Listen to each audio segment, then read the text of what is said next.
So hello guys. तो कुछ भिखारी हमारे कमेंट सेक्शन में आके हम ही से बहस कर रहे थे कि इंडिया अभी सेमीफाइनल तक पहुंची है, फाइनल में नहीं।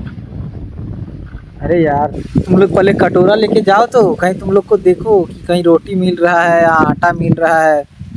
साला तुम लोग को भौंकने के अलावा कुछ और आता नहीं है क्या बे? बहन के लौड़े, 1 किलो आटा नहीं मिला कि पूरा टूर्नामेंट से बाहर हो गए हो। क्या बोलें तुम लोग को, वैसे भी भिखारियों से बस देखिए कोई फ़ायदा नहीं है।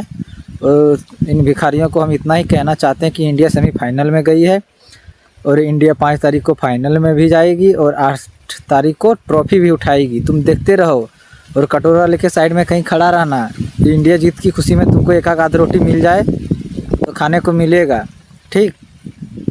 और ज़्यादा बहस मत करना हमसे क्या, किसी भी इंडियन से। सब बाप है तुम्हारा। हाँ, और तुम बेटा हो हमारा। औकात में रहना बाबू, बाप से पंगा नहीं।